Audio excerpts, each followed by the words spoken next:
Депутаттыққа үміткерлерді көрдіңіз бе?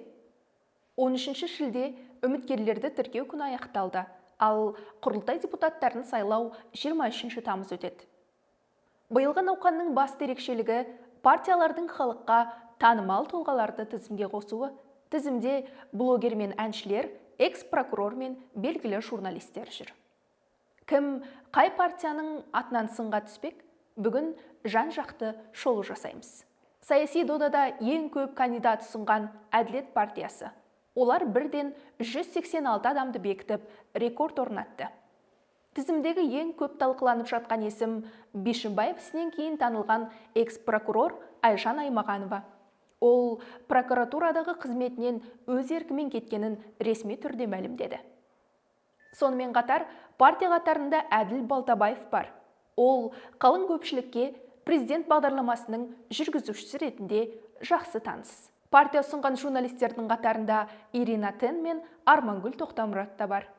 Сондай-ақ тізімде Ерлан Қарин мен кәсіпкер Андрей Лаврентьев жүр. Қандай кәсіпкер десеңіз, Қазақстандық автомобиль компаниясы Аллюрдың директоры. Партияның басты бағыты цифрлық мемлекет құру және әділетті экономиканы дамыту. Ауыл партиясы бұл жолы өте күшті уәделер берді. Олар өңірлердегі жол, су және энергия жүйелерін жақсарту үшін 9 триллион теңге бағыттауды ұсынды. Партия бұл жолы халыққа, әсіресе жастарға көрінудің жаңа жолын тапқан сияқты. Себебі саяси ұрандардың орнына танымал блогерлер мен вайнерлердің көмегіне жүгінуде. Партия төрағасы Қайрат Айтуғановтың айтуынша, жастарға түсінікті тілде видео түсіру заман талабы. Статистикаға сүйенсек, партия ұсынған 69 кандидаттың 30-дан астамы ауыл шаруашылығының нағыз мамандары. Сондай-ақ тізімге мүмкіндігі шектеулі 6 азамат енген. Небәрі бірнеше жылдың ішінде 5 мыңнан 205 мыңға дейін өскен Республика партиясы. Олардың тізімінде Ирина Гайратовна тобының мүшесі Азамат Маркленов пен журналист Ерболат Мұхамеджан бар. Естеріңізге сала кетсем, ол Жібек жолы телеарнасының танымал жүргізушісі болған. Аруназат елесінің иесі Назым Карпикова да тізімде бар. Съезде Олжас Құсбеков басқалардың жұмысын ашық сынап, бизнесті сөзбен емес, іспен қорғау керек деді. Тіпті парламенттегі кейбір топтарды өздерін асыл тұқымды тұлпар көрсеткенімен іс жүзінде күші жоқ понеге ұқсайды деп түйреді.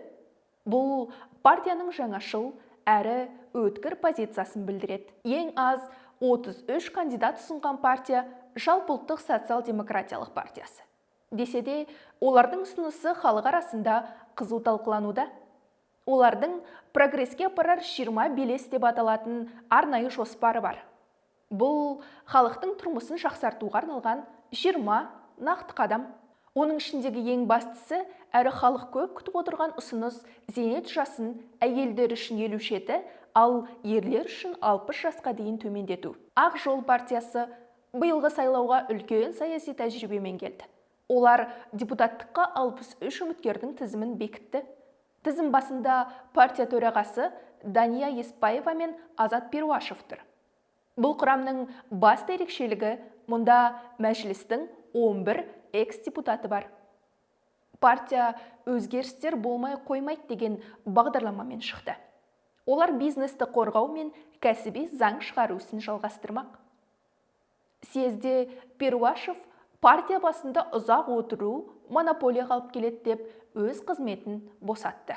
Сондай-ақ партия мүшесі Қазыбек Иса ақ жолды қос қанатты қыранға теңеп, кейбір қарсыластардың сынын пілге үрген қанденнің әрекетіне болады. Қазақстан халық партиясы бұл жолы мүлдем басқаша әдіс қолданып, тізімге өнер жұлдыздарын қосты. Партиятынан депутаттыққа Аша Матай мен Тамара Асар үміткері болып отыр. Бұл шешім әсіресе заңгерлер арасында біраз пікірталас тудырды. Партияның мақсаты тұрғын үйдің қолжетімділігі, несие, тарифтер мәселесін шешу. Байтақ Жасылдар партиясы 51 үміткер ұсынды. Үміткерлер қатарында ғалымдар мен сарапшылар бар. Партияның негізгі мақсаты ауа тазалығын жақсарту. Олар әсіресе өндірістік қалалардағы экологиялық жағдайды реттеуді заң шығару деңгейіне дейін көтермек.